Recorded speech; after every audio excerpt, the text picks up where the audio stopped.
Hi there, I'm Ruth from Gothic Decay, and in this series of videos I'm showing you how to make embroidery the way that I do it. So we've currently, I think this is video number 7, so we've done all the background, all the colour, or lots of the colouring, and I've put some French knots and bullion knots on into here. So the last video was all about how to do that. So now I'm going to add in some beads.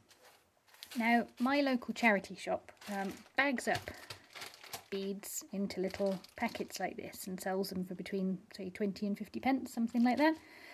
If, however, you don't have such a kind charity shop, then the necklaces and bracelets and all that kind of stuff can always be taken apart so that you can make them yourself. So keep an eye out in your charity shop for all kinds of goodies like that, and you'll be amazed what sort of things you can find.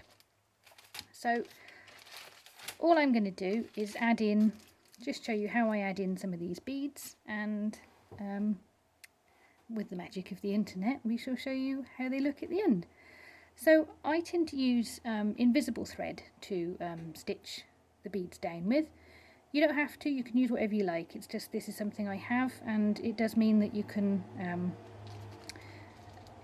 the emphasis is on the bead itself then, not the thread that's holding it on, but it doesn't matter, you know, it all adds extra texture and colour if you want to use something, you know, like a stranded cotton or something, I mean a sewing thread. Well, I suppose one strand of stranded cotton would work as well. So all it is a case of just stitching some of these down. So I've got some nice wooden beads here, there we go, that'll be helpful for later when I'm chasing these all around the table. There we go. So you just put the needle through, just like that. It's got a knot in the end, nice big knot, just because the invisible thread can be a little bit sort of twangy and naughty. Pop the bead onto the needle, like that. Try and find the light somewhere, so that you know where you've put the, where the threads come up. Pop it back down like that. And hey presto, you've got a bead. So I'm just going to cluster these in so that you can, so there's just a nice variety of textures. You know, beads amongst the knots is always, adds extra texture and takes half the time that the knots take to do. There we go.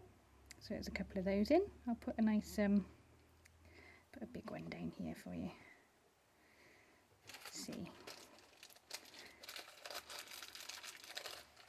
Again, more nice wooden beads.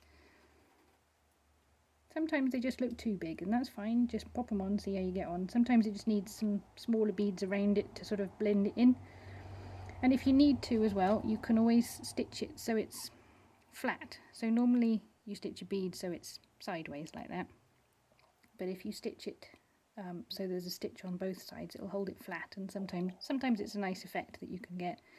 Sometimes you don't want that, that's absolutely fine, but you can use it as an option. So there we go. So I'm not sure if that one is a bit big or not, so we'll flatten that one down just for fun. Whoops. So we just put the stitch in the other side. It's being naughty and running round. That's it.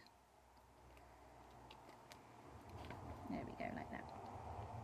And just slowly build up the texture. So next time you see this, this will be all finished, and you can have a look and see how it looks then. So see you in a minute. I've added in a lot of the beads, as the magic of the internet will show you. But I've discovered that something I've not taken my own advice. You see, this looks very flat, everything's very uniform and the same. So I need to put more stitching in here, some more small stitches at the back and larger ones at the front.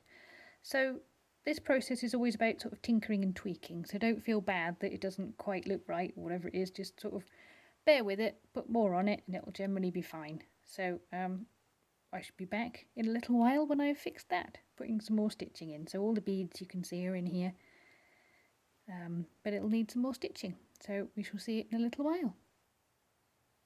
Right, here we go, we are back on to more of these stitches. So I've added in all of these extra darker ones down here, and just tried to vary the size and shape. I've also added these wooden beads back in because I quite like those. So it's just always a case of fiddling and tinkering. So we fiddled and tinkered, and I think we're back to looking like we're supposed to be now. So the next job will be adding in some of the details of the colours, like darkening around the window and maybe adding some extra light and putting the wallpaper in. So thank you very much for watching. Do feel free to subscribe to the channel and click the little notification bell, and pop along to gothicdecay.com to have a look at finished pieces that look like this. So thanks for watching. Bye bye.